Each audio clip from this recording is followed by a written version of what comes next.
Hello, everybody. What do you think about that?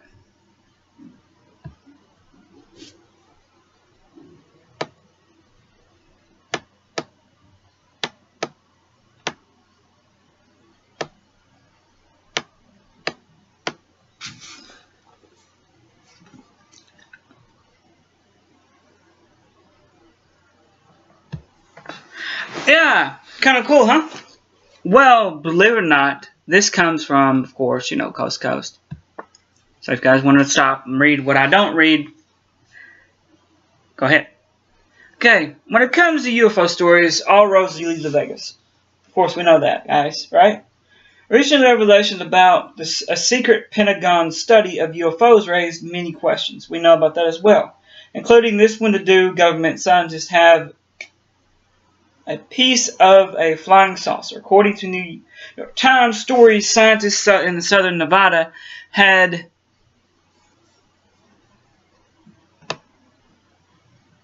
a mysterious metal which had some unusual properties. When the Nevada Senator Harry Reid and fellow colleagues quietly found the funding back in 2016, in other words, stole it from the people, for the serious Pentagon study of unknown aerial intruders, otherwise known as UFOs. Of course, UFOs, really, guys, unknown really. One goal was to move the subject beyond the long shadow of the so-called Roswell crash to the controversial tale about the mysterious object that crashed in New Mexico in 1947. We all know about that.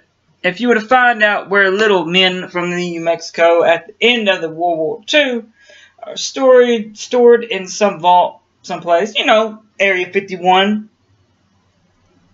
But Harry Reid said he's not into that.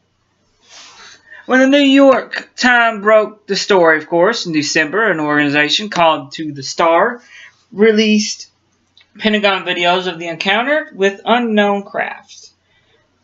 A separate line from inquiry was also unleashed. Was the Times report the piece of the metal of the material that could not be identified?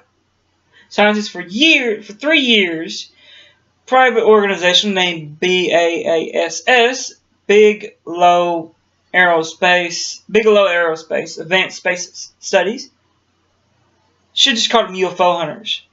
I'm sorry, that's a TV show. Headquartered at Bigelow Aerospace in northern Las Vegas, collected and analyzed UFO files and data on behalf of the Defense Intelligence Agency of DIA.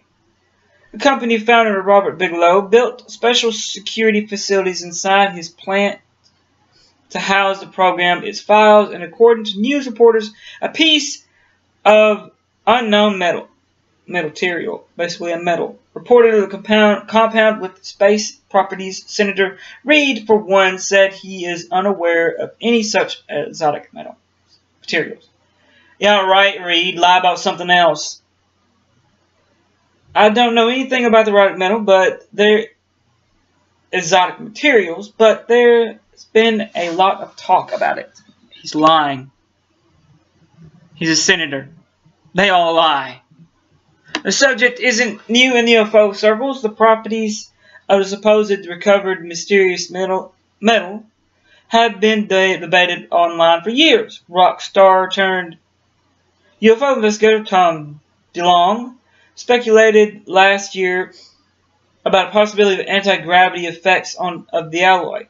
Nick Pope, a former official with the British Ministry of Defence, studied of UFOs, said the believed such material does exist, but what about the point man for the Pentagon's UFO program?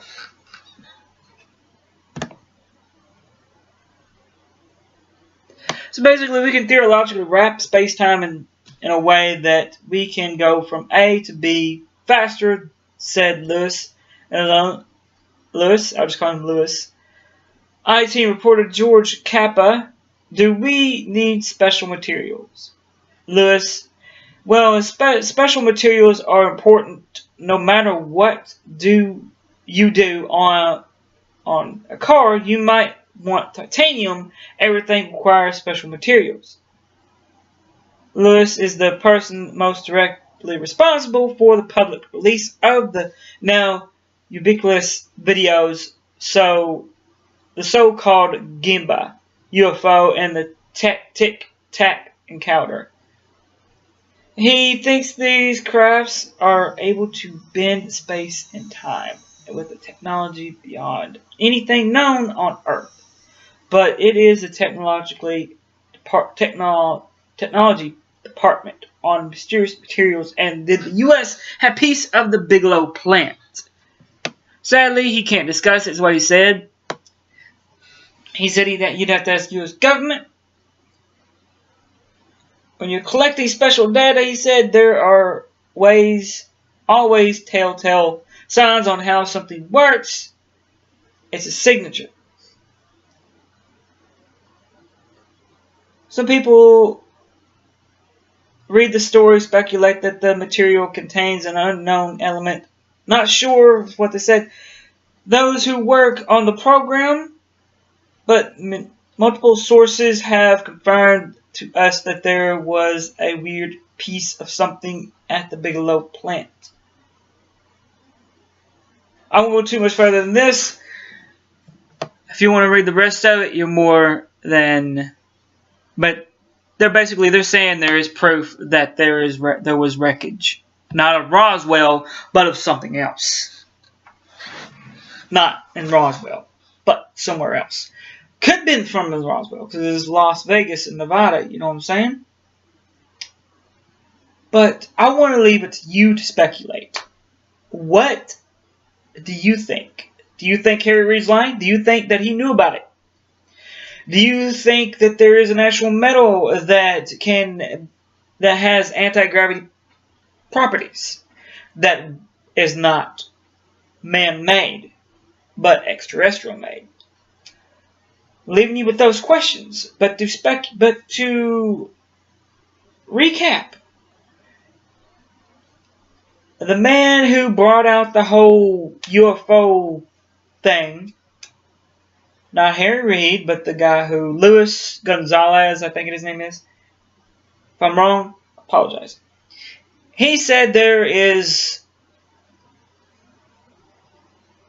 quote unquote, ask the government about the metal, if it exists or not. But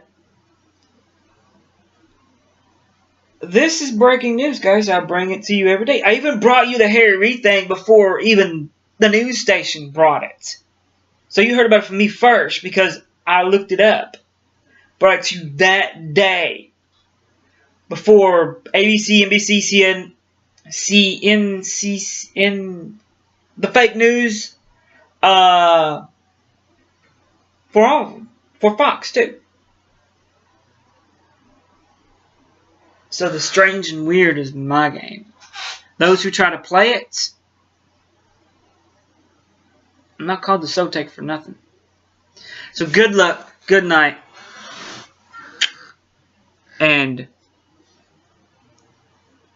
God bless.